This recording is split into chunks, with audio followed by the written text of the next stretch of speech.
भिवानी की मनीषा का मामला, ये ऐसा मामला है जिसमें कि अभी तक गुत्थी इसकी अनसुलझी दिख रही है। सीबीआई को जांच सौंपी गई और सीबीआई की जांच को लगभग 2 हफ्ते का समय होने वाला है, लेकिन 2 हफ्ते के बाद भी इसमें क्या कुछ निकल कर आया है कोई नहीं जानता।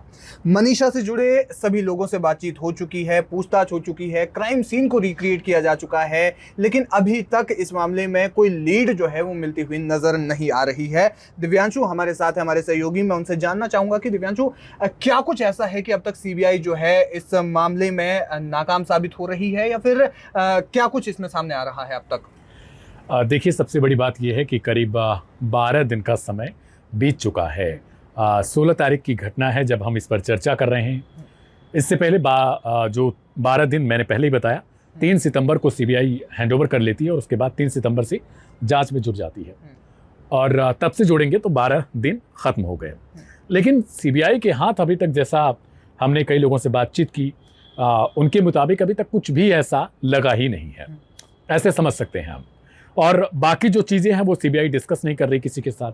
आमतौर पर हमने देखा है कि पुलिस जब जांच करती है तो कभी बैठक करती है तो पीसी कर लेती है, कभी किसी मीडिया चैनल को ऊपरी रैंक के जो अधिकारी होते हैं वो बता देते हैं कि क्या कुछ निकल कर सामने आए, लेकिन सीबीआई ऐसा कुछ नहीं करती है।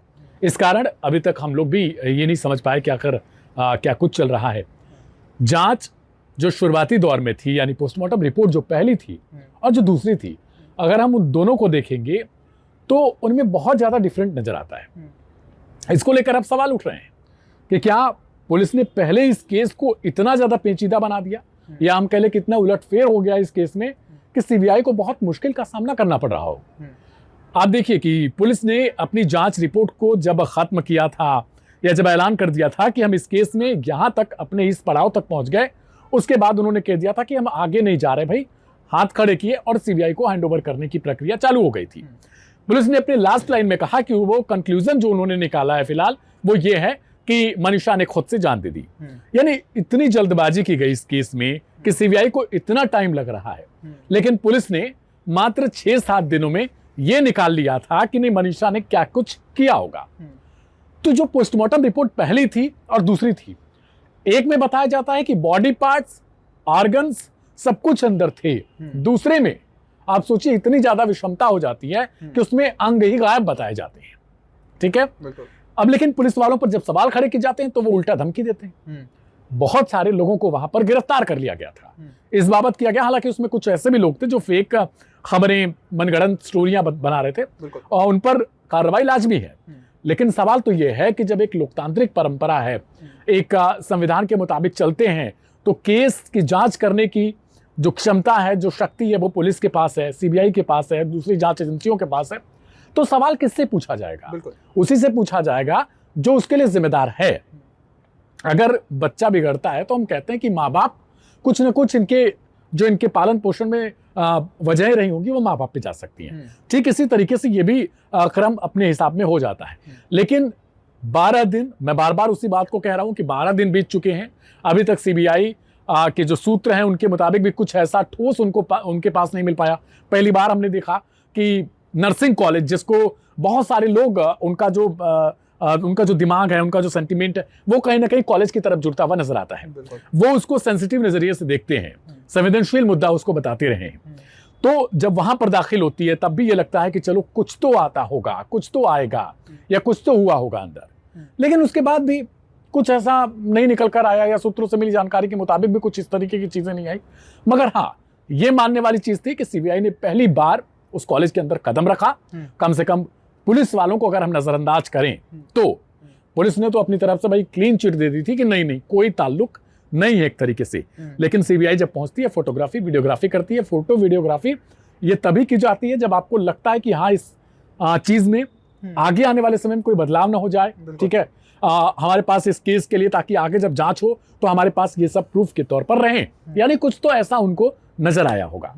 बिल्कुल। और जिस तरीके से ये कुछ हुआ और फिर उसके बाद गांव वालों ने भी तमाम आरोप लगाए, सरकार कह सकते हैं कि इतने ज़्यादा दबाव में थी कि उन्होंने तुरंत जो है वो पुलिस से हटा करके केस सीबीआई को ट्रांसफ़र किया, और फिर उसके बाद गांव में जो हमने प्रदर्शन देखा, आरोप लगते हुए देखे, एक तरह से वो जो सेंटिमेंट निकल करके आ रहे थे वो निकल कर वो देखे। क्या लगता है कि इस पूरे मामले में जो है वो आगे क्या कुछ होने की संभावना है और कैसे कैसे इस केस में आगे फिर बढ़ा जाएगा?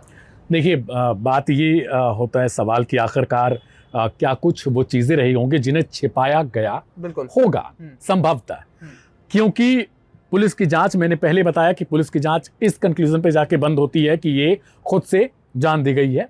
लेकिन जब सीबीआई एंट्री मारती है तो वो हत्या और कहीं पर बंधक बनाकर गुमशुदगी वाली जगह पर उसके साथ कुछ किया गया और हत्या किया गया, यानी बंधक बनाकर एक तरीके से। तो इसके तहत दिल्ली में एफआईआर दर्ज की जाती है। तो सीबीआई ने जब एफआईआर दर्ज कर ली तो सवाल ये उठता है कि जब हत्या की एफआईआर है तो हत्या किसने की?